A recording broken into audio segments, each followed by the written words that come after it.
السلام عليكم ورحمة الله وبركاته. كي راكم حبيباتي؟ كي راكم الشطرات؟ كي راكم الزينات؟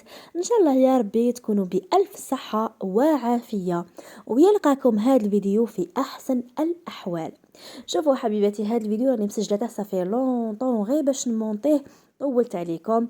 ايا قلت اليوم يليق ان نسجد هذا الفيديو ونحطها لكم في القناة مع راه البرد والشتي، والله الله. اللهم ادمها نعمه واحفظها من الزوال. شوفوا راني جبت لكم وصفه تاع الكعك، واش نقول لكم، بنين بزاف. تبعوني برك في المقادير وفي الوصفه باش تنجحوا فيه. ونبداو فيديو تاعنا بالصلاه والسلام على حبيب المصطفى. هنا راح نحتاجو كاس تاع الماء دافي نحطوه في اليان تاعنا، ولا في القصعه، ولا في الحاجه اللي تروني فيها.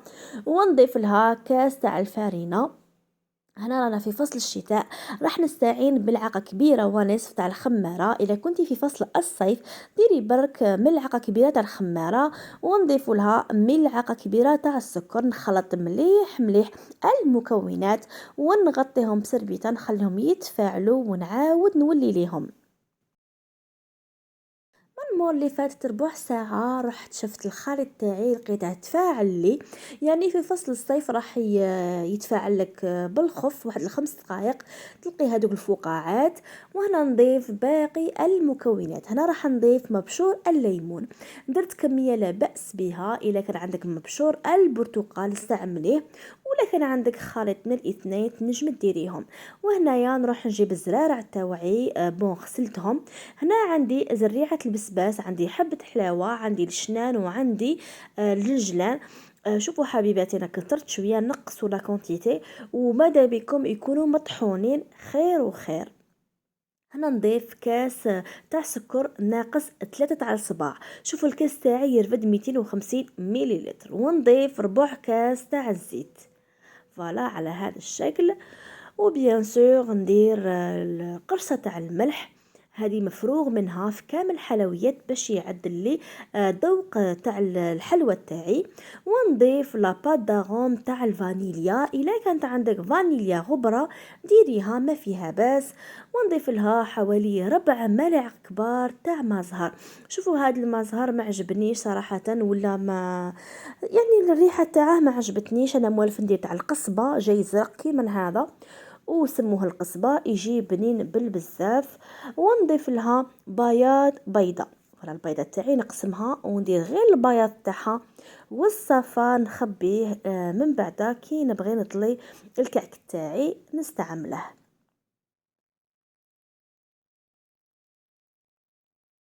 نروح نحرك كامل المكونات جيدا حتى يتجانسوا لي. هنا هذه المرحله مهمه جدا. حركي مليح مليح باش تدخلي الهواء في هادو لي زانغريديون. وهنايا نروح نجيب الفارينه تاعي اللي غربلتها مسبقا، نضيف تدريجيا ونزيد لها كيس تاع خميره الحلوى. شوفوا حبيباتي، هنا موالف نقيس لكم بالكاس. بصراحه نقول لكم في الكيلو شحال بقالي كي نقرب باش نكمل الفيديو. هنا المهم حبيباتي، شوفوا القاعده تقول باللي هنايا الكعك تاعك اللي تخليه شويه يتلاصق في اليد، يعني ما تيبسيش لاباط تاعك باش يجيك هشيش ويجيك طري. الله الله. دوك نتيا قعدي تزيدي في الفرينه غير بالعقل باش ما تغلبكش. فوالا راكم تشاهدوا راني نحط بشويه ونخلط باليد تاعي.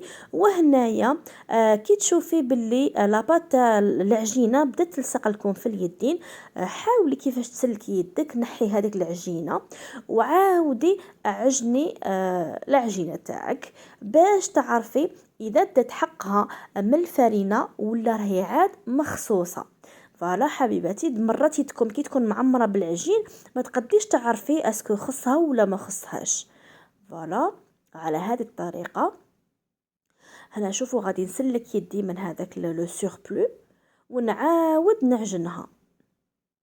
هنا مانيش نعجن، راني غير لم من مور اللي نكمل لا كونتيتي تاع الفرينه اللي عندي نعجنها غير عجنه خفيفه ونخليها تخمر لي. شوفوا هنا حبيباتي راهي شويه تتلاصق لي، خلاص راني وصلت للقوام اللي بغيته. كما قلت لكم نعجنوها غير واحد ال5 دقائق ولا اقل 3 دقائق وتخلوها تخمر. حبيباتي شوفوا، الخمور هو السر تاع الكعك اللي تخلوه يخمر مليح مليح. شتو هاد الكميه اللي يتضاعف الحجم تاعها. وهنا بيان سور راكو عارفين البرد والشتا، بربروها، حطوها في سربيته الله الله، حطوها قدام الشوفاج، حطوها قدام الطياب، المهم اللي تسخن لكم باش تطلع فاسيلمون. في فصل الشتا راح تطول شويه، واحد 2 سوايع ولا ساعه ونص، دونك يليق تصبروا لها. وهنا من مور اللي خمرت لي العجينه تاعي، نجيبها ندردر شويه تاع لافارين، ونبقى نشكل في الكوريات تاوعي. شوفوا هنا هاد لا كونتيتي ادات لي حوالي 850 غرام تاع الفرينه. شوفوا ام محمد من تقول لكم 850 غرام ماشي تروحوا ديروها على ضربه واحده، لا لا، ديروا بالعقل وشوفوا. هنايا راح نقص لكم شويه من السرعه تاع الفيديو باش تشوفوا كيفاش تشكلوا الكريات. يعني هي من اسهل ما يكون، ماشي حاجه صعيبه، عادي جدا. شوفوا هذيك المورشو اللي قسمته، نعاود ندخله هكا في بعضه غير بالعقل، ونحطه في البلون طرافاي، ما نزيرش عليه، لا لا، غير شو نحكمه ونبقى نبولي فيه حتى يدير لي هذا الشكل الكروي. فوالا حبيباتي، يعني من اسهل ما يكون، ما تعقدوش الامور وما تقولش باللي لا لا صعيبه ما نديرهاش، عادي جدا جدا. هنا نكمل تشكيل كامل كرية تاوعي، نروح نخدم الكعك تاعي. شوفوا حبيباتي، اللي تكون شويه ثقيله دير ساشي على الكريات تاعها، ما تخلوهمش كي من هكذا، سينو راح ينشفوا لكم ويربوا لكم هذيك القشره ويغبنوكم. فوالا انا مين كنت عارفه روحي بلي غادي نديرهم ليه ما غطيتهمش، لكن من المستحسن انكم تغطوهم حبيباتي. شوفوا الكعك صراحه هو من التراث الجزائري، وانا ملي نشفى على روحي ملي كنت صغيره نلقاها هكا في المناسبات، في الافراح، في الاعياد، في القرح، يعني متواجد توجور في المناسبات تاعنا. وكانت كانت مرت عمي هي اللي ديرها بزاف، واش نقول لكم، كتدير واحد الكعك رائع. هي مرت عمي مسكينه راهي مريضه، يا رب اللهم امين اشفيها. هنا برك بغيت نوري لكم الحبه، هنا في التالي قسموها فوالا كيما هكذا على زوج، باش كي تلووها ديروا مورسو من الفوق ومورسو من التحت، وتبلعوا عليها بصبعكم ولا بالمفتاح ولا بالخدمي بالشي اللي يكون عندك. انا نغلق غير بالصبع تاعي بزاف فوالا، ونحطه في سنيوه يخمر لي. كما قلت لكم مرت عمي كتديرهن، يعني صراحه كان من اروع الكحك اللي ذقته في حياتي. وعمتي تاني تخدمها غايه الحمد لله على كل حال. ويعني لكن والله العظيم كان يتعبها، يعني العجين تاعه واش نقول لكم، تقعد غير تعجن فيه وتعاود وعلى بيها على بيها. كاين بعض البنات ولا النساء تقول لك لا لا، انا ما نديرش هاد الانواع تاع الحلويات التقليديه اللي يدو مني الوقت ويدو مني الجهد. شوفوا حبيباتي، الناس زمان كانوا يتعبوا بزاف باش يدوروهم، لكن الوقت اللي انا فيه يعني الحمد لله كنت تشوفوني انا ما تعبت ما عجنت غير ما با 5 دقائق، غير ليه وما داش مني الوقت كامل، غير مدة الاختمار هذيك هي اللي شغل طول شوية، لكن قضية جهد ما داش مني الوقت بزاف، والحمد لله على كل حال. مليقش تعجزوا على هاد الاطباق التقليدية والحلويات التقليدية. ما تنسوش حبيبتي بلي هادو من التراث الجزائري، وواجب واجب على كل مرأة جزائرية وعلى كل أم جزائرية تورث هذا الميراث. هذا ميراث يعني اللي كامل الجزائريات يعرفوا يديروه. تعلم بنتها ولا تعلم جارتها ولا تعلم بنت اختها ولا بنت خوها، يعني ماذا بكم هاد الحلويات ما يندثروش وما ينقطعوش على العادات الجزائريه. فوالا حبيباتي، كما يقول لك الواحد ما يليقش تخافوا ما يليقش تهابوا. دوك انا ما على باليش اسكو كاين بنات صغار يتبعوني.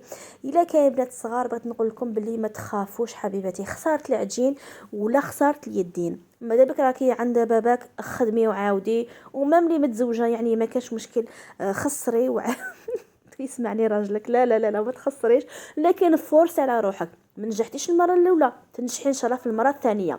هنا هذا صفار البيض درت له شويه لاباط داغون، وزدت له شويه تاع الحليب، وقعدت نخلط فيه مليح مليح باش ندهن الكعك تاعي بيه. هنا كيما راكم تشاهدوا الكعك تاعي صاي وجدته وغطيته بسربيته وخليته يخمر مليح مليح. من مور اللي خمر الكعك تاعي نروح نجيب هذاك صفار البيض ونطلي كامل الحبات، يعني الا قتلهم غايه باش يجوكم حميمرين وشابين. الله الله. فوالا نروح ندفع السني الاول في الفرن ونكمل السني الثاني كما راكم تشوفوا جاوني 10 حبات، ويعني بيناتنا سني الزوج توجور يجي شباب على الاول خاطرش غادي يزيد يخمر اكثر واكثر. وهنايا راح نوري لكم في الفرن، شوفوا الله يبارك بسم الله ما شاء الله راه نتفخ لله الله. هنا عارفه بلي خلاص نجحتي في الكعك تاعك، وشوفوا راني حمرته من الفوق جاني ما شاء الله. يعني اي وحده راه في خاطرها الكعك ولا راجلها يقولها ديري لي الكعك، ما تخافيش حبيبتي، فورسي على روحك وفونسي، وان شاء الله يا ربي باذن الله راح تنجحي فيه.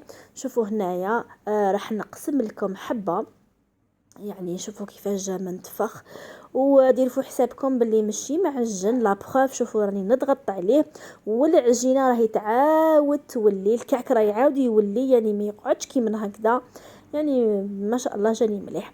المهم حبيباتي راني قربت نوصل لافان تاع الفيديو، واش نقول لكم اللي ما راهيش مشتركه معايا ماذا بك حبيبتي تنضمي الى العائله تاعي، تشتركي وتفعلي الجرس وتبقي مرة على مرة تدخلي عندي في الفيديوهات وتعلقي لي بالتعليق تاعك شباب. وما عليا نقول لكم غير تهلا في روحكم، مع السلامه حبيباتي في فيديو قادم يكون فيه وصفات تدابير وروتينات. مع السلامه.